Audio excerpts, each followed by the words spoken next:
I'm not a top 10 tips kind of guy, but by public demand, I am going to share with you today my top 10 CEO differentiators that I've observed over the last 10 years working internationally with global heads of multinational organizations.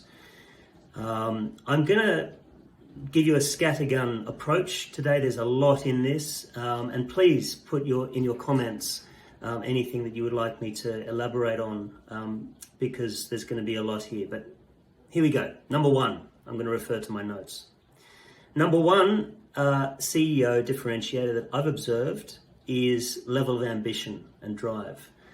We used to talk at YSC about judgment, drive, and influence as a model for thinking about the qualities that a leader requires in order to be effective in their roles. And drive, I have seen with my own eyes through experience, but also the evidence backs this up, is probably the most primary of those. And goes a long way, in terms of people who don't necessarily have the influencing skills or the judgment. Drive is number one. Number two is the ability to connect deeply on emotional levels, and particularly to build trust.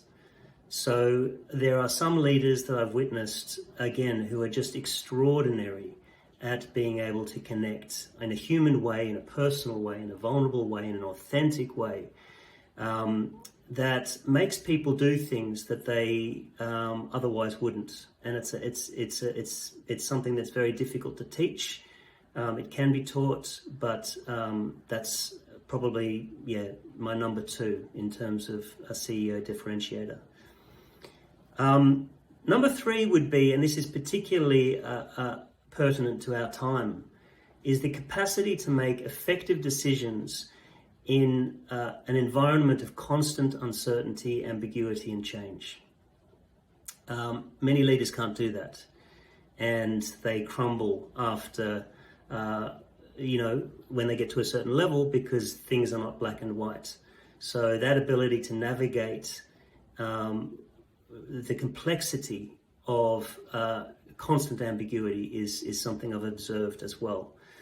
Number four is the willingness to disrupt yourself and to learn and adapt at pace. So that ability to self-disrupt and change in tune with your environment is something that's quite rare, and I've seen it. I think increasingly that's going to be a differentiator for effective leaders, and particularly CEOs. Knowing when to slow down to speed up, knowing when to take time to invest in reflection and reinvent yourself. Really look at yourself in the mirror is, I think, an essential quality. As is, number five, your awareness of your own personal spikes. Very early in my career, maybe 15 years ago or more, I was exposed to this idea that really the evidence doesn't support development leading to a cardboard cutout kind of leadership type. There is no leadership type that is effective across all organizations and all contexts.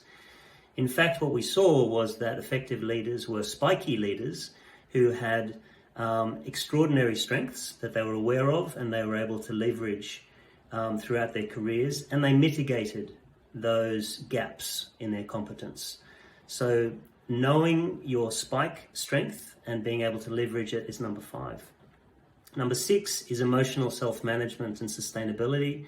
I've seen many a great leader with the best of intentions derail because they simply couldn't either manage their own resilience or themselves in a conflict situation, in a high pressure situation. They were not able to manage themselves and they failed.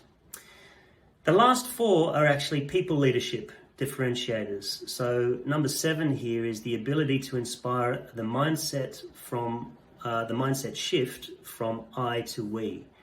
And this is something that is fundamental to a team's effectiveness and very, very tricky to facilitate. But leaders that I've seen who've been effective have been very, very skilled at trying to stimulate a sense of we, a collective sense that we are working towards the same goals.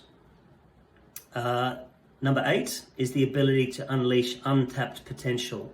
And that is particularly in terms of passion, initiative, creativity, going beyond compliance, going beyond, obedience, diligence, intellect, into people who are really willing to dig deep into their guts and give you that discretionary effort. A leader who can do that is going to have an advantage. Number 9 is the ability to build a culture of high support and high challenge. That is a culture where people feel safe and feel on the same bus, but that they are stretched and that they are held accountable and that they are doing the same for others. So it's an uncomfortable place, maybe at times, but it is also a safe place, and there's a sense of family. So getting that balance right is also a real art. And the final one is the ability to effectively transfer ownership and accountability to create autonomy and independence. So there's lots of absolutely A-grade CEOs that I've seen, highly energized, very, very impactful, very strong executive presence, who simply cast too long a shadow over their team to stimulate the development and the empowerment of that team. So how do you be someone who is a firecracker and who is memorable as a leader, but is also able to actually shift that ownership and autonomy downwards? So I've covered a lot of different topics. Please put in the chat section what you would like me to elaborate on, and I hope that's useful. Have a great week, everybody.